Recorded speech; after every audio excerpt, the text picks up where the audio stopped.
نگران وزیر اعظم پہ آ جائیں. حفیظ شیخ صاحب، ہم نے آج سٹوری بھی ہمارے رپورٹر نے بریک کی ہے کہ ملک واپس آ چکے ہیں. شعیب نظامی صاحب ہمارے رپورٹر ہیں، انہیں کنیکٹ کیجئے گا. حفیظ شیخ صاحب کا واپس آ جانا اور آج بھی ہنس کیوں رہے ہیں آپ؟ دیکھیں ہم سرکلز میں جا رہے ہیں. وہ آ جاتے ہیں نہیں، جب ان کی ضرورت ہوتی ہے وہ آ جاتے ہیں، رہتے باہر ہیں.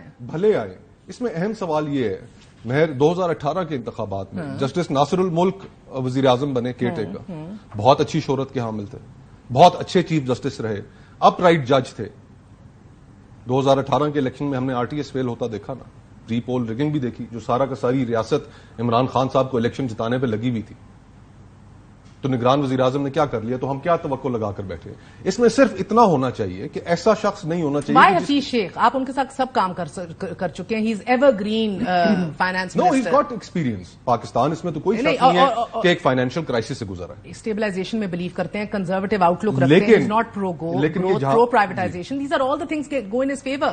مگر وائی ڈز ایوری بڈی اسمک؟ دیکھیں اب جس نہج پہ حالات پہنچ گئے نا، میرے خیال سے سیاستدان جو ہیں اور خصوصاً مسلم لیگ نون اور مسلم لیگ نون میں میاں نواز شریف صاحب، ایک فیئر ہے کہ ہینڈ ان گلو تھے یہ الیکشنز ڈیلے کرنے میں. پنجاب کی صورت میں الیکشنز ڈیلے ہوئے، 90 روز گزر گئے، 6-7 مہینے ہو چکے ہیں الیکشنز نہیں ہوئے. یہی حال خیبر پختونخوا میں بھی ہوا.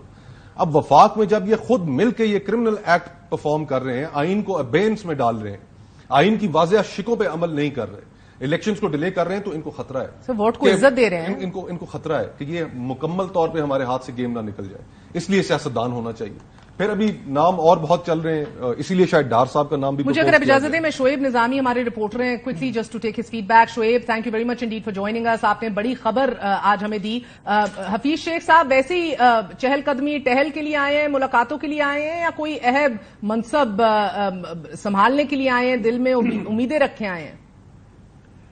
جی، جو ہماری مختلف بات چیت ہوئی ہے اس میں یہی توقع ہے کہ وہ چونکہ آئے ہیں بڑی ٹائمنگ کے اوپر آئے ہیں، اور اس ٹائم پہ اوپر ان کی انٹری جو ہے وہ بڑی معنی خیز ہے. کچھ اشارے بھی جو ہیں ان کو اس طرح کے مل رہے ہیں کہ شاید وہ جو ہے حکومت میں، نگران حکومت میں ان کو ذمہ داری دی جائے. جو ہماری مختلف ان کے جو دوست احباب ہیں ان سے جو بات چیت ہوئی ہے اس میں یہ ہے کہ وہ ایسی مشاورت بھی ہوئی ہے جس میں جو متعلق امور وہ بھی ڈسکس ہوئے. انہوں نے جو یہاں پر ماضی میں لوگ ان کے ساتھ کام کرتے رہے ان کو ڈھونڈا ہے کہ کون کہاں پر پوسٹنگ ہوئی ہے اس کی، اور اسی طرح جو ان کے دیگر دوست احباب ہیں ان سے بھی رابطے کیے ہیں، اور کراچی میں بھی ان کی بڑی اہم ملاقات. سر آئے ہیں یا بلائے گئے ہیں؟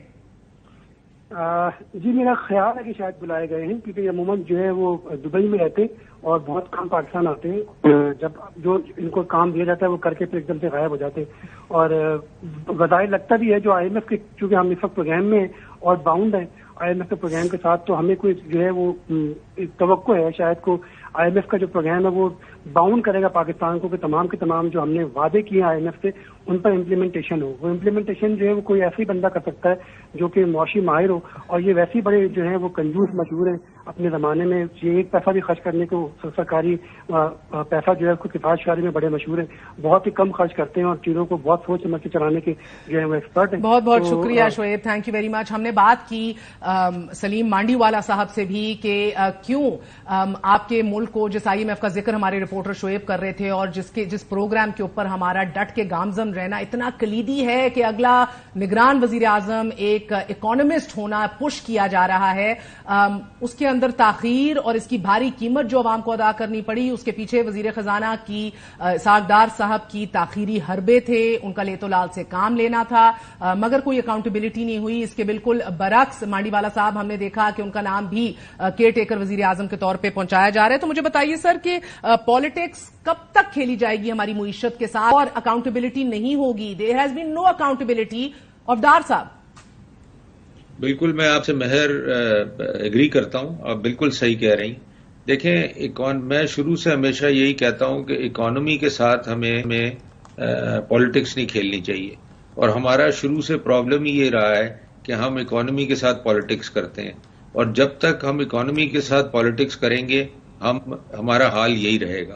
اور this goes for everyone, not one political party. تو until we talk of charter of economy, but ہم کبھی نہیں بیٹھتے چارٹر آف اکانومی کے اوپر. ہم باتیں ضرور کرتے ہیں، اسٹیٹمنٹ ضرور دیتے ہیں، بٹ ہم کبھی نہیں بیٹھتے government to government to discuss charter of economy. And make sure کہ اکانومی کو ڈسٹرب نہ کیا جائے. اب آپ دیکھیں نا یہ جتنے آئی ایم ایف کا اگر آپ ایس ایل اے پڑھیں غور سے تو وہ بیسکلی کیا کہہ رہے ہیں آپ کو کہ put your house in order. آپ کا ہاؤس ہی آرڈر میں نہیں ہے. تو 24-25 دفعہ ہم آئی ایم ایف کے پاس گئے ہیں. یہ بیسکلی شرم کی بات ہے کہ آپ آئی ایم ایف کے پاس آپ کو اس لیے جانا پڑتا ہے کہ your house is not in order. نہ آپ کا انرجی مکس آرڈر میں ہے, نہ آپ کی انڈسٹری آرڈر میں ہے, نہ آپ کی ایکسپورٹ آرڈر میں, آپ کی کوئی چیز ہی ٹھیک نہیں ہے. تو جب تک آپ اکنامکلی اپنے گھر کو ٹھیک نہیں کریں گے, اینڈ دیٹ گوز فار, آپ کا بھی گھر ہے, آپ بھی اس کو مینج چلاتے ہیں, سب مینج کرتے ہیں سر. جب تک آپ اس کو مینج ٹھیک نہیں کریں گے وہ تو معاملے اسی طرح بگڑے رہیں گے اور خراب ہوتے جائیں گے. اور ہم نے لاسٹ 10 سال میں 20 سال میں یہی دیکھا ہے کہ چیزیں بہت خراب بہت ہوتی شکریہ گئیں. اور مانڈی والا صاحب, مساق معیشت کی بات کی کہ کوئی سیریس نہیں ہوتا اس کے اوپر. اب آپ کے سابق چیئرمین پیپلز پارٹی, آپ کے سابق شاید پیپلز پارٹی کے حائل قیام قائم مضبوط چیئرمین بلاول بھٹو زرداری مساق جمہوریت کی بات کر رہے ہیں, اور پھر گلہ بھی کر رہے ہیں زرداری صاحب اور میاں صاحب سے. کون سے, یو نون ہم اینڈ ورکڈ ود ہم ویری کلوزلی, کون سے اقدامات پر اور فیصلوں پر گلہ کر رہے ہیں بلاول صاحب؟ میرے لیے مناسب نہیں ہے کہ میں, کیونکہ ایک تعلق رہا ہے, میں ان کے ساتھ نہیں, اسی لیے تو مناسب ہے. اور مجھے کس نے دینی ہے انسائٹ؟